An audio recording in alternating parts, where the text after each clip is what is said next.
ಅತಿ ಪರಿಶುದ್ಧ ನಾಮಕ್ಕೆ ಮಹಿಮೆ ಉಂಟಾಗಲಿ. ನಾವೆಲ್ಲರೂ ಒಂದು ಕ್ಷಣ ಕಣ್ಣುಗಳನ್ನು ಮುಚ್ಚೋಣ.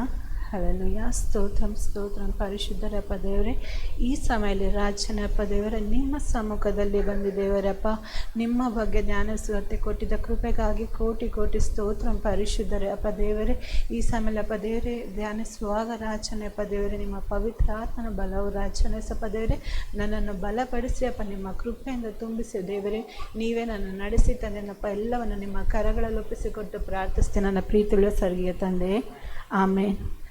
ಇವತ್ತು ನನಗೆ ಬಂದಿರೋದು ವಾಕ್ಯ ಯೇಸು ಸ್ವಾಮಿ ಕಲ್ವಾರಿ ಶಿಲುಬೆಯಲ್ಲಿ ಆಡಿದ 4ನೇ ಮಾತು. ಅದೇನೆಂದರೆ ಮಾರ್ಕನು 15:34. ಯಾರಾದರೂ ಒಬ್ಬರು ಜೋರಾಗಿ ಓದ್ತೀರಾ?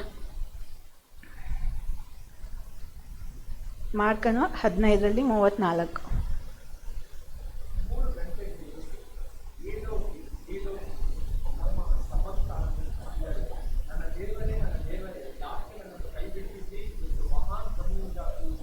Thank you. ದೇವರು ಏಲೋಹಿ ಏಲೋಹಿ ಸಬಕ್ದಾನಿ ಅಂದರೆ ನನ್ನ ದೇವರೇ ಯಾಕೆ ನನ್ನನ್ನು ಕೈಬಿಟ್ಟಿರಿ ಎಂದು ನಾರ್ಮಲಾಗಿ ಹೇಳಿಲ್ಲ, ಮಹಾಧ್ವನಿಯಿಂದ. ಅಂದರೆ ಅವ್ರಿಗೆ ಎಷ್ಟು ದುಃಖ ಆಗಿರ್ಬೋದು. ಅಂದರೆ ಇವಾಗ ನಾವು ನಾರ್ಮಲ್ ಮಾತಾಡೋದಕ್ಕೂ ನಾವು ಕಿರ್ಚಿ ಮಾತಾಡೋಕ್ಕೂ ಡಿಫ್ರೆನ್ಸ್ ಇದೆ. ಸೊ ಇಲ್ಲೂ ಅದೇ, ದೇವರು ಮಹಾಧ್ವನಿಯಿಂದ ಕೂಗಿದ್ದಾರೆ ಅಂದರೆ ಅಲ್ಲೊಂದು ಕಾರಣ ಇದೆ. ಆ ವಾಯ್ಸ್ ಬರೋಕ್ಕೂ ಒಂದು ರೀಸನ್ ಇದೆ. ಇಲ್ಲಿ ಅದು ಧ್ಯಾನಿಸುವ ಮೊದಲು ಏಸು ಕಲ್ವಾರಿ ಶಿಲುಬೆಯಲ್ಲಿ 7 ಮಾತಾಡಿದರು. ಇಲ್ಲಿವರೆಗೂ ನಾವು 3 ಮಾತನ್ನು ಕೇಳಿದ್ದೀವಿ. ಆ 7 ಮಾತಲ್ಲಿ ಈಗ 4ನೇ ಮಾತು ಬಹು ಮುಖ್ಯವಾಗಿ ಕಾಣಲ್ಪಡುತ್ತದೆ. ಯಾಕಂದರೆ ಈ ಒಂದು ಮಾತು ಏಸು ನಮಗಾಗಿ ಏನು ಮಾಡಿದರು ಎಂದು ಸೂಚಿಸುತ್ತದೆ. ಇಲ್ಲಿ ಏಸು ಯಾವುದೇ ತಪ್ಪು ಮಾಡಿರಲಿಲ್ಲ ಹಾಗೆ ಕಾಣಲ್ಪಡುತ್ತಾರೆ. ನಾವು ವೇದವಾಕ್ಯ ನೋಡುವಾಗ ಏಸು ಈ ಲೋಕದಲ್ಲಿ ಇರುವಾಗ ಅನೇಕರಿಗೆ ಪ್ರಯೋಜನಕರವಾಗಿದ್ದಾರೆ. ಸತ್ತವರಿಗೆ ಬದುಕಿಸಿದ್ದಾರೆ, ಮರಣದಿಂದ ತಪ್ಪಿಸಿದ್ದಾರೆ, ಅನೇಕರಿಗೆ ಸಹಾಯಕರಾಗಿದ್ದಾರೆ. ಆದರೂ ಏಸು ಯಾಕೆ ಕಲ್ವಾರಿ ಶಿಲುಬೆಯನ್ನು ಹೊತ್ತುಕೊಂಡರು? ಇದಕ್ಕೆ ಉತ್ತರ ಬಂದ್ಬಿಟ್ಟು ನಾವೇ. ನಮಗಾಗಿ ಏಸು ಸ್ವಾಮಿ ಕಲ್ವಾರಿ ಶಿಲುಬೆಯಲ್ಲಿ ತನ್ನನ್ನು ಒಪ್ಪಿಸಿಕೊಟ್ಟರು. ಯಾಕೆ ನಾವೇನು ತಪ್ಪು ಮಾಡಿದ್ರಿ ಅಂತ ನಮಗೊಂದು ಕ್ವೆಶ್ಚನ್ ಇರುತ್ತೆ. ಅದಕ್ಕೆ ಏಷಾಯ 53:6. ಏಷಾಯ 53:6 ಒಬ್ರು ಓದ್ತೀರಾ?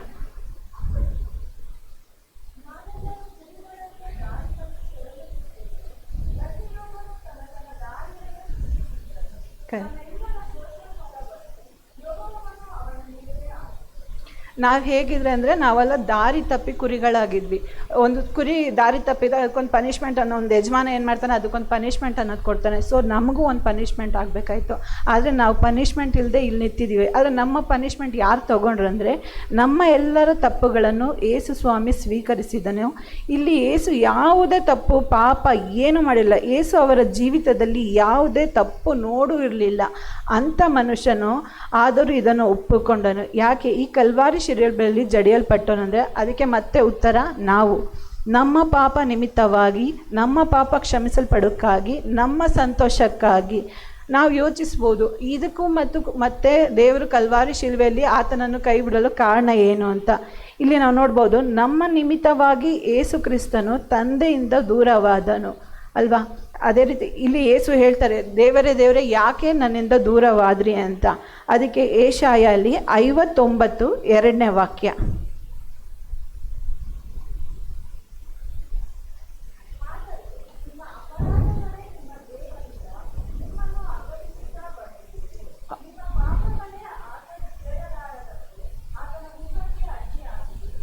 ಸಾಕು.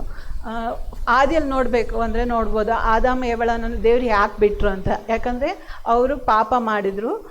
ಸರ್ಪವು ಅವ್ರನ್ನ ವಂಚಿಸಿ ಮೋಸ ಮಾಡಿದ್ರಿಂದ ದೇವರು ಅವ್ರನ್ನ ಮನುಷ್ಯನನ್ನು ಕೈ ಬಿಟ್ಟನು. ಅದೇ ರೀತಿ ದೇವರು ಇಲ್ಲಿ ಅವರ ಮಗ ಅಂತಲೂ ನೋಡಿಲ್ಲ, ಎಕ್ಸ್ಕ್ಯೂಸ್ ಕೊಟ್ಟಿಲ್ಲ, ನನ್ನ ಮಗ ಬಿಡು ಹೋಗಲಿ ಅಂತ. ತನ್ನ ಮಗ ಶಿಲುಬೆಯಲ್ಲಿ ಪಾಪಕ್ಕೊಳಗಾಗಿರುವಾಗ ಆತನಿಂದ ದೇವರು ಒಂದು ಕ್ಷಣ ದೂರವಾದನು. ನಾವೇನು ಮಾಡ್ತೀವಿ, ನಮ್ಮ ಮಕ್ಳಿಗೆ ಒಂಥರ ಪಾರ್ಷಲ್ ಮಾಡ್ತೀವಿ, ಬೇರೆಯವ್ರಿಗೊಂಥರ ಪಾರ್ಷಲ್ ಮಾಡ್ತೀವಿ. ಆದರೆ ಇಲ್ಲಿ ಯೇಸು ಸ್ವಾಮಿ ಏನು ಹೇಳ್ತಾರೆ ಅಂದರೆ, ದೇವರು ಯಾವ ಜನರನ್ನು ತಾರತಮ್ಯ ಮಾಡಿಲ್ಲ. ಮೇಲೆ, ಅಂದರೆ ಪಾರ್ಶಲಿಟಿ ಅನ್ನೋದೇ ಇಲ್ಲ. ದೇವರು ಎಲ್ಲರನ್ನು ಒಂದೇ ರೀತಿ ನೋಡ್ತೀವಿ. ನೀವು ಬೆಳ್ಳಗಿದ್ದೀರೋ ಕಪ್ಪಗಿದ್ದೀರೋ, ನೀವು ಎಜುಕೇಷನ್ ಹೈ ಇದ್ದೀರೋ ಲೋ ಇದ್ದೀರೋ, ನಿಮ್ಮ ಬ್ಯಾಕ್ಗ್ರೌಂಡ್ ರಿಚ್ಚೋ ಪೂರೋ, ದೇವ್ರಿಗೆ ಯಾವುದನ್ನು ನೋಡೋಲ್ಲ. ದೇವ್ರಿಗೆ ಬೇಕಾಗಿರೋದು ನೀವು ಮಾತ್ರ. ನಿಮ್ಮನ್ನು ನೀವು ಒಪ್ಪಿಸ್ಕೊಡ್ಬೇಕು. ದೇವರು ನಿಮಗಾಗಿ ಎಲ್ಲ ಕಾರ್ಯವನ್ನು ಮಾಡಿದ್ದಾರೆ. ನಾವು ಎಷ್ಟೋ ಸಲ ನಾವು ದೇವ್ರನ್ನ ಬಿಟ್ಟು ಹೋಗ್ಬಿಟ್ಟಿರ್ತೀವಿ. ಯಾಕಂದರೆ ನಮಗೆ ಸಮ್ಟೈಮ್ಸ್ ದೇವ್ರು ನಮ್ಗೆ ಹೆಲ್ಪ್ ಮಾಡಿಲ್ಲ ಅಂತ ನಾವು ಬಿಟ್ಟು ಹೋಗ್ಬಿಡ್ತೀವಿ. ಆದರೆ ಇಲ್ಲಿ ಶಿಲ್ವೆಯಲ್ಲಿ ಏನಾಗುತ್ತೆ ಅಂದರೆ, ದೇವರು ಆ ಮಗನನ್ನು ಕೈ ಬಿಟ್ಟಿದ್ದರು. ಯೇಸು ಸ್ವಾಮಿ ಆತನ ಪ್ರವಾದನೆಯನ್ನು ಸಂಪೂರ್ಣವಾಗಿ ನೆರವೇರಿಸಿದ್ದಾನೆ. ಹಿಂಜಾರಲಿಲ್ಲ. ತಂದೆ ಆದರ ದೇವರು ನನ್ನನ್ನು ಕೈ ಬಿಟ್ಟರು, ನಾನು ಬಿಟ್ಬಿಡ್ಲಿ, ಇಲ್ಲೇ ಬಿಟ್ಬಿಡೋಣ ಅಂತ ಬಿಡಲಿಲ್ಲ. ಸಂಪೂರ್ಣವಾಗಿ ಆ ಶಿಲುಬೆಯಲ್ಲಿ ಏನು ಮಾಡಬೇಕಾಯ್ತು, ಏನು ಕಾರ್ಯ ನಡಿಬೇಕಾದ್ರೆ ಸಂಪೂರ್ಣವಾಗಿ ನೆರವೇರಿಸಿದರು. ನಾವಾಗಿದ್ರೆ ಏನು ಮಾಡ್ತೀವಿ, ನಮ್ಗೆ ಹೆಲ್ಪ್ ಮಾಡೋರು ನಮ್ಮ ಜೊತೇಲಿ ಇಲ್ಲ ಅಂದಿದ ತಕ್ಷಣ ಅರ್ಧದಲ್ಲಿ ಬಿಟ್ಬಿಡ್ತೀವಿ, ಸಾಕಪ್ಪ ನಮ್ಮ ಕೈಲಿ ಆಗ್ತಾ ಇಲ್ಲ ಅಂತ. ಆದರೆ ಇಲ್ಲಿ ದೇವರು ಕಂಪ್ಲೀಟಾಗಿ ಎಲ್ಲವನ್ನು, ತಂದೆ ಚಿತ್ತವನ್ನು ಸಂಪೂರ್ಣವಾಗಿ ನೆರವೇರಿಸಿದ್ದಾರೆ. ಇಲ್ಲಿ ನಾವು ಏನು ಕಲಿಬೇಕು ಅಂತ ಅಂದರೆ, ನಾವು ಮುಂದೆ ಇಟ್ಟಿರೋ ಹೆಜ್ಜೆನ ಹಿಂದೆ ಇಡಬಾರ್ದು. ನಾವು ಕ್ರಿಸ್ತರಾಗಿರುವಾಗ ನಮ್ಮ ಫ್ಯಾಮಿಲಿ ಸಿಚುವೇಶನ್ಸಲ್ಲಿ ನಮ್ಗೆ ಏನೋ ಪ್ರಾಬ್ಲಮ್ಸ್ ಬರುತ್ತೆ. ನಮಗೆ ಸಮ್ಟೈಮ್ಸ್ ನಮಗೆ ದೇವರಿಂದ ಹೆಲ್ಪ್ ಬರಲ್ಲ. ನಾವು ಏನೋ ನಮಗೆ ತುಂಬ ದುಃಖದಲ್ಲಿರ್ತೀವಿ, ನಮ್ಗೆ ಆಗಲ್ಲ ಅನ್ನೋ ಸ್ಟೇಜಲ್ಲಿ ಇರ್ತೀವಿ. ದೇವರು ಇಲ್ಲೊಂದು ವಾಗ್ದಾನ ಮಾಡ್ತಾರೆ ನಮಗೆ. ಏಷಾಯ 54 7ನೇ ವಾಕ್ಯ.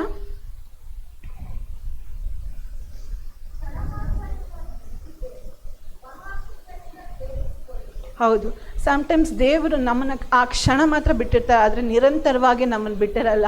ಆತನು ನಾವು ಎಲ್ಲರೂ ಏನು ಮಾಡ್ತೀವಿ, ನಾವು ಸಮ್ಟೈಮ್ಸ್ ಹೇಳ್ತೀವಿ, ನನ್ನ ಫ್ರೆಂಡ್ಸು ನನಗೆ ಲಾಸ್ಟ್ ಸೆಕೆಂಡ್ ಮೂಮೆಂಟಲ್ಲಿ ನನಗೆ ಹೆಲ್ಪ್ ಮಾಡ್ತೀನಿ, ನಾನು ಕೈ ಕೊಟ್ಬಿಟ್ಟ ಅಂತ. ಆದರೆ ಇಲ್ಲಿ ಏನು ಹೇಳುತ್ತೆ ಅಂದರೆ, ದೇವರು ನಮಗೆ ಲಾಸ್ಟ್ ಮೂಮೆಂಟಲ್ಲಿ ಬಂದು ನಮ್ಗೆ ಏನಾದರೂ ದೇವರು ನಮ್ಮನ್ನ ಕೈ ಹಿಡಿತಾರೆ. ಅದೊಂದು ದೃಢವಾದ ನಂಬಿಕೆ ನಮಗೆ ಇರಬೇಕು. ಈ ಕಲ್ವಾರಿ ಶಿಲ್ಬೆಯಲ್ಲಿ ಯೇಸು ಆಡಿದ್ದ 4 ಮಾತಲ್ಲಿ ನಾವು ಏನು ಕಲಿಬೇಕು ಅಂದರೆ, ಒನ್ ಈಸ್ ನಾವು ಅಕ್ಸೆಪ್ಟೆನ್ಸು, ಮತ್ತು ಇನ್ನೊಂದು ಬಂದ್ಬಿಟ್ಟು ಮುಂದೆ ಇಟ್ಟಿರೋ ಹೆಜ್ಜೆನ ಹಿಂತಗೋಬಾರ್ದು. ಏನೇ ಬಂದರೂ ನಮ್ಮ ಜೀವಿತದಲ್ಲಿ ಏನೇ ಕಷ್ಟ ಬಂದರೂ ನಾವು ಸಂಪೂರ್ಣವಾಗಿ ದೇವ್ರಿಗಾಗಿ ನಿಲ್ಲಬೇಕು. ಮತ್ತು ಅದೇ ರೀತಿ ನಾವು ಕ್ಷಮಿಸಲ್ಪಡುವಂಥರಾಗಿರಬೇಕು. ದೇವರು ನಮಗಾಗಿ ಕ್ಷಮಿಸಲ್ಪಟ್ಟಿದ್ದಾನಲ್ವ, ಅದೇ ಥರ ನಾವು ಬೇರೆಯವರು ಏನಂದರೆ ಮಾಡಿದ್ರು ನಾವು ಕ್ಷಮಿಸಲ್ಪಡಬೇಕು. ಅವ್ರಿಗೋಸ್ಕರ ನಾವು ಪ್ರಾರ್ಥಿಸಬೇಕು. ನಾವು ಅವ್ರನ್ನ ಶಪಿಸಬಾರದು, ಅವ್ರಿಗೋಸ್ಕರ ಪ್ರಾರ್ಥನೆ ಮಾಡಬೇಕು. ದೇವರು ನಾವು ಏನೂ ಮಾಡಿಲ್ಲ ಅಂದರೂ ನಮಗೋಸ್ಕರ ಇಷ್ಟು ಕೊಟ್ಟಿದ್ದಾರೆ. ನಾವು ಅನ್ಸ್ಕೋತೀವಿ ಕಲ್ವಾರಿ ಶಿಲ್ವೆ ಒಂದು ಬರೀ ಜಸ್ಟ್ ಒಂದು ಕ್ರಾಸು, ಆ ದಿನ ಒಂದು ಮರಣ ಮಾತ್ರ ಆಯಿತು ಅಂತ. ಅದೊಂದು ಮರಣ ಅಲ್ಲ. ನಾವಿಲ್ಲಿ ನಿಂತಿರೋಕ್ಕೆ ಕಾರಣ ಆ ದಿನದ ಕಾರ್ಯವನ್ನು ನಾವು ಈ ಮಾತ್ರ ನೆನಪಿಗೆ ಇಟ್ಕೋಬಾರ್ದು. ಪ್ರತಿದಿನವೂ ಅದು ಕಲ್ವಾರಿ ಶಿಲ್ವೆಯಲ್ಲಿ ನಡೆದ ಕಾರ್ಯ ಪ್ರತಿದಿನವೂ ನಮ್ಮ ಕಣ್ಮುಂದೆ ಒಂದು ಸ್ಕ್ರೀನ್ ಆಗಿರಬೇಕು. ಯಾಕೆ ಅಂದರೆ ಅದು ನಮ್ಮ ಪ್ರತಿದಿನವೂ ಅದು ನಮ್ಮ ಹೃದಯದಲ್ಲಿ ಚುಚ್ಚುತ್ತಾನೇ ಇರಬೇಕು. ಯಾಕಂದರೆ ಆಲ್ಮೋಸ್ಟ್ ಇವಾಗ ಒಂದು ಪೇರೆಂಟ್ಸ್ ನೋಡಬೇಕಂದ್ರೆ, ಅವ್ರ ಮಗ ಒಂದು ತಪ್ಪು ಮಾಡಿದಾನಂದ್ರೆ ಅವ್ನಿಗೊಂದು ಪನಿಷ್ಮೆಂಟ್ ಆಗುತ್ತೆ ಅಂದರೆ ಯಾವ ತಂದೆ ತಾಯಿ ಒಪ್ಕೋತೀರಾ? ನಿಮ್ಮ ಮಕ್ಳಿಗೊಂದು ಪನಿಷ್ಮೆಂಟ್ ಆಗುತ್ತೆ, ಏನೋ ಒಂದು ಮಾಡಿದ್ದಾರೆ, ಇನ್ನೊಬ್ರು ಪನಿಷ್ಮೆಂಟ್ ಕೊಡ್ತಾರೆ ಅಂದರೆ ಯಾವ ತಂದೆ ತಾಯಿ ಒಪ್ಕೋತೀರಾ ನನ್ನ ಮಕ್ಳಿಗೆ ಪನಿಷ್ಮೆಂಟ್ ಆಗಲಿ ಅಂತ? ಯಾರಾದರೂ ಒಪ್ಕೊಳೋ ಕೈ ಎತ್ತಕ್ಕಾಗತ್ತಾ? ಯಾರು ಒಪ್ಕೊಳಲ್ಲ. ಆದರೂ ದೇವರು, ತಂದೆಯಾದ ದೇವರು ಆತನ ಮಗ ಏನೂ ತಪ್ಪು ಮಾಡಿಲ್ಲ ಅಂದ್ರೂ ಆತನ ಮಗನನ್ನು ಮರಣಕ್ಕೆ ಒಪ್ಪಿಸಿಕೊಟ್ಟಿದ್ದಾನೆ. ಅದಕ್ಕೆ ಒಂದೇ ಒಂದು ಕಾರಣ ಅಂದರೆ ಆತನು ನಮ್ಮ ಮೇಲಿಟ್ಟಿರೋ ಪ್ರೀತಿ. ಆ ಪ್ರೀತಿಗೆ ನಾವು ಏನು ಕೊಡೋಕ್ಕಾಗಲ್ಲ. ಸೊ ರಿಟರ್ನಾಗಿ ನಾವೇನು ಕೊಡೋಕ್ಕಾಗಲ್ಲ ಅಂದ್ರೂ ನಮ್ಮನ್ನು ನಾವು ಒಪ್ಪಿಸಿಕೊಡ್ಬೋದು. ಸೊ ನಾವು ಇವತ್ತು ಡಿಸೈಡ್ ಮಾಡಬೇಕು. ಜಸ್ಟ್ ನಮ್ಮ ಒಂದು ಡಿಸಿಷನಲ್ಲಿದೆ. ನಾವು ಅನ್ಕೋತೀವಿ ಆಗಲ್ಲಪ್ಪ ನನ್ನ ಕೈಯಲ್ಲಿ. ನಾವು ಆಲ್ಮೋಸ್ಟ್ ನಾವು ಪ್ರಾರ್ಥಿಸಬೇಕು. ದೇವರೇ, ನನ್ನನ್ನು ನಿನ್ನ ಚಿತ್ತಕ್ಕೆ ಒಪ್ಪಿಸಿಕೊಡ್ತೀನಿ, ನೀನು ನನ್ನನ್ನು ನಿಮ್ಮ ಚಿತ್ತದಂತೆ ಉಪಯೋಗಿಸಿಕೊಳ್ಳಿ ಅಂತ. ನಮ್ಮಿಂದ ಆಗದಿದ್ರೂ ದೇವರಿಂದ ಎಲ್ಲ ಸಾಧ್ಯ. ವಾಟ್ ಎವರ್ ವಿ ಬಿ, ನಾವು ಏನೂ ಅಲ್ಲ, ನಾನು ಝೀರೋ ಆಗಿದ್ರೂ ನಮ್ಮನ್ನು ದೇವರು ಸೂಪರ್ ಸ್ಟಾರ್ ಮಾಡೋಕ್ಕಾಗತ್ತೆ. ಸೊ ನನ್ನ ಒಂದು ರಿಕ್ವೆಸ್ಟ್ ಅಂದರೆ, ಎಲ್ಲರೂ ನಾವು ಆಗಲಿಲ್ಲ ಅಂದ್ರೂ ದೇವರಿಗೆ ನಾವು ಒಪ್ಪಿಸಿಕೊಡೋಣ. ದೇವರು ನಮ್ಮ ಜೀವಿತದಲ್ಲಿ ಇಲ್ಲಿವರೆಗೂ ಅದ್ಭುತ ಮಾಡಿದ್ದಾರೆ, ಇನ್ನು ಮುಂದಕ್ಕೂ ನಮ್ಮನ್ನು ಅದ್ಭುತವಾಗಿ ನಡೆಸಿಕೊಡುತ್ತಾರೆ ಅಂತ ನಾನು ನಂಬಿದ್ದೀನಿ. ದೇವರು ಇಲ್ಲಿವರೆಗೂ ಮಾತಾಡಿಕೊಟ್ಟಿದ್ದ ಕೃಪೆಗಾಗಿ ಕೋಟ್ಯಾನುಕೋಟಿ ಸ್ತೋತ್ರ. ದೇವರು ಕಲ್ವಾರಿ ಶಿಲುಬೆಯಲ್ಲಿ ನಮಗಾಗಿ ಮಾಡಿದ ಅದ್ಭುತ ಕಾರ್ಯಕ್ಕಾಗಿ ದೇವರಿಗೆ ಕೋಟ್ಯಾನುಕೋಟಿ ಸ್ತೋತ್ರ. ಈ ದಿನ ನಾವು ದುಃಖದ ದಿನವಾಗಿ ನೆನೆಸದೆ ಈ ದಿನ ದೇವರು ನಮಗಾಗಿ ಕೊಟ್ಟಿರೋ ಜೀವಿತವನ್ನು ಸಂತೋಷವಾಗಿ ನೆನೆಸಿ ಆತನಿಗೆ ಕೃತಜ್ಞತೆಯನ್ನು ಸಲ್ಲಿಸೋಣ. ದೇವರ ನಾಮಕ್ಕೆ ಮಹಿಮೆ ಉಂಟಾಗಲಿ.